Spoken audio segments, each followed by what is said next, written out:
Happy St Piran's Day. Gul Perrin Lowen.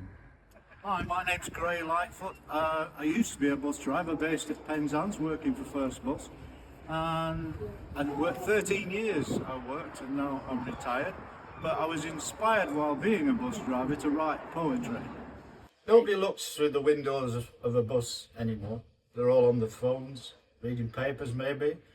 I recall one young woman who boarded the 17 at Penzance and got as far as Newbridge, 20 minutes in the journey to St Just, before she asked me when we would be getting to St Ives. So she'd been on the bus 20 minutes and not noticed that she was going in the wrong direction. So this is called Through the Window of a Cornish Bus. Looking in his rear view mirror, the bus driver muses that no one actually looks out of the windows these days, except mothers teaching young ones their first words. The old folk chat to each other at 25 miles an hour. They have made this journey so many times that nothing short of a car accident or a horse on the loose will draw their head from the quotidian vocal workout of gossip. The rest, fixated on their phones, ignore the transient scenery of passing clouds, sea views, country lanes and idyllic harbours. The driver remembers how it was for him as a child when he and his mother would catch the bus to go shopping, and because of mum's polio they always had to stay downstairs. He would run up the aisle and climb into a seat by the window. She would fill the space alongside him, making him feel secure. Through the cinemascope window he had learnt his first words: Esso, Shell, those shiny forecourt symbols he recognised from their jingle adverts on the black and white television. He always hoped for the funny conductor with a hearing aid who would turn the handle on the big metal ticket machine, spitting out the paper snake with a snappy, satisfying whir. The ticket would be held out to the sparkle-eyed child, only for it to be pulled away from his grasp at the last moment. The ritual played out again and again at the giggling child's delight. But such things always have to end, and he remembered a disappointment in triumph as he clutched the spoils in his tiny fist. His mother would encourage him to look out for grazing animals. He'd crow with delight at the sight of cows, horses and sheep. On cold, dank days the windows doubled as a chalkboard, where the condensation allowed him to draw cars and faces, or to carefully write his name in the smoke grey medium. Wiping away, he'd be sad when there was nowhere left to write, and content himself watching raindrops race to the windowsill.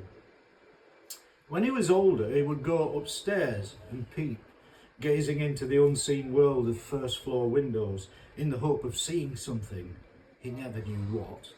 It was better in the evenings when those rooms became aquaria, lit from within, portraying the brilliance of wildlife on dark nights. In the first eons of adolescence and later as a young man, he would prize a near-side window to get a closer view. The offside put you further away of the fit young girls as they parade their summer looks along the pavement. The shy young boy feeling as close as he would ever get to them. Having meandered the bus through the archive of his youth, the driver disengages autopilot and slows to a halt for a man with an outstretched arm running towards the stop. Time ticks as he fumbles through his bag for a weekly ticket, places it on the machine. Beads of sweat exude on his brow and drop and track the valleys of his weatherproof sleeve.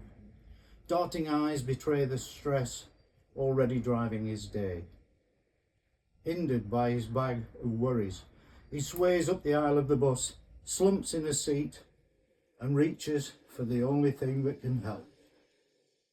He swipes through the Karma U app on his phone, ignoring mountain stream, garden rain and sunlit sea, to the one that works best for him, a vision of passing clouds, sea views, country lanes and idyllic harbours.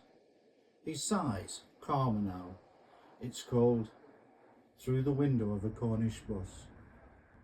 Thank you for listening. I'd like to mention that if you like what you hear, I have a website which is greylightfoot.co.uk, and I've also got a new book out which is called The Bus Drivers of Penzance, and it's crossed out the pirates. And I've been told it's very funny, but I would tell you that, wouldn't I? But yeah. Yeah, it's all about being a bus driver in Cornwall, driving a great big, hulking great beast around the tiny lanes of West Cornwall, and all the funny, strange things that happened to me while I was doing it.